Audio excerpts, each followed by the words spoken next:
Assalamualaikum warahmatullahi wabarakatuh. Salam guru penggerak. Perkenalkan, saya Yulis Nur Saib, calon guru penggerak angkatan 7 Kabupaten Ciamis. Di sini saya akan memaparkan dari modul 1.1.A.8, yakni koneksi antar materi atau kesimpulan dan refleksi dari filosofi pemikiran Ki Hajar Dewantara.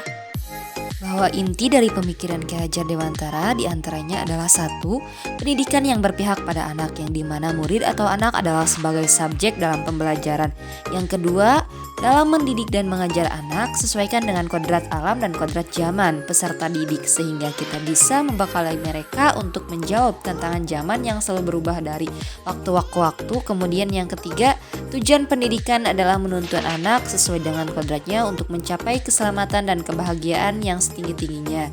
Sekali lagi, bahwa tujuan pendidikan adalah menuntun, bukan menuntut seperti halnya filosofi dari Ki Hajar Dewantara, bahwa pendidikan diibaratkan layaknya seorang petani. Ia hanya dapat menuntut tumbuhnya padi, namun ia tidak bisa menuntut padi untuk tumbuh menjadi jagung. Kemudian yang berikutnya adalah di dalam menuntut anak, sebagai seorang guru hendaklah selalu berprinsip pada trilogi pendidikan dari Ki Hajar Dewantara, yakni Ingarsa Sung Tulodo dapat memberikan contoh yang baik, Ing Madya Mangunkarso di tengah membangun semangat, Tuturi Handayani di belakang memberikan motivasi atau dorongan. Kemudian dari modul ini ada 3 hal yang ditanyakan, yakni yang pertama, apa yang Anda percaya tentang murid dan pembelajaran di kelas sebelum Anda mempelajari modul 1.1. Sebelum saya mempelajari modul ini, saya mendominasi kegiatan di kelas atau guru sebagai subjek dalam pendidikan. Yang kedua, bahwa fokus saya di dalam mendidik anak adalah anak tersebut harus mendapatkan nilai yang sempurna atau nilai yang bagus.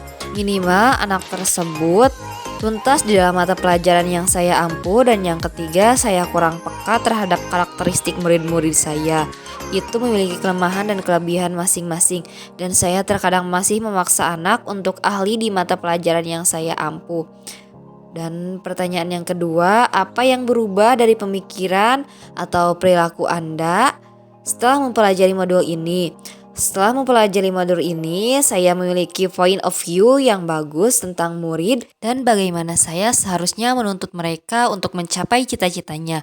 Yakni yang pertama, pembelajaran saya pusatkan kepada peserta didik atau student center.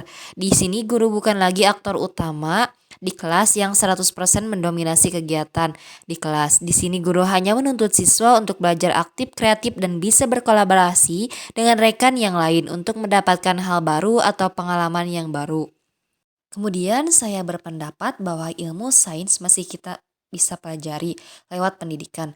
Namun attitude tidak bisa kita pelajari. Namun kita bisa asah, kita bisa biasakan bahwa ternyata keberhasilan kita mendidik anak itu tidak semata-mata hanya anak itu mendapatkan nilai yang bagus, nilai yang sempurna dalam pembelajaran kita, tetapi pada perubahan tingkah laku yang baik dan budi pekerti yang tinggi adalah kebanggaan yang sangat luar biasa bagi seorang guru. Idealnya seorang guru itu mampu mencetak generasi penerus yang cerdas dan berbudi pekerti yang luhur. Namun hal yang paling penting dan utama adalah memiliki attitude yang baik. Selanjutnya, saya juga paham bahwa setiap anak itu unik, ibarat kertas kosong, namun ia sudah membawa goresan-goresan tersendiri yang sama di dalamnya.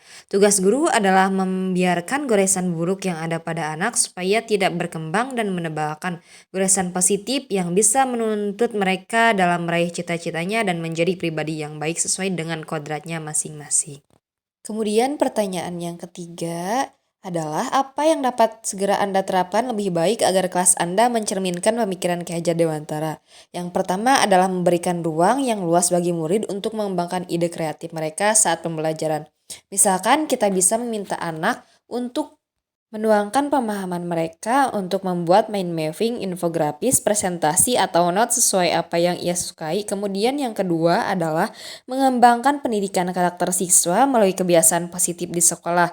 Kita bisa selalu memberikan arahan kepada peserta didik untuk menyapa dan menundukkan badan mereka ketika lewat di depan Bapak Ibu guru. Kemudian selalu berpenampilan rapi baik secara berpakaian ataupun berhias sesuai dengan aturan yang ada di sekolah.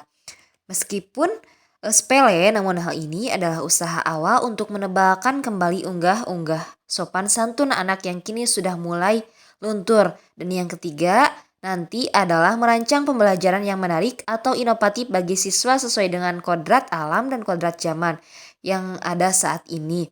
Bahwa dengan berprinsip pada pemikiran Ki Hajar Dewantara bahwa pendidikan harus disesuaikan dengan kodrat zaman, maka materi ajar pun bisa kita sampaikan dengan memanfaatkan penggunaan teknologi yang ada sesuai dengan kebutuhan karakteristik peserta didik generasi zaman sekarang. Baik, demikian dari kesimpulan dan refleksi terhadap pemikiran Ki Hajar Dewantara dari saya. Terima kasih. Wassalamualaikum warahmatullahi wabarakatuh.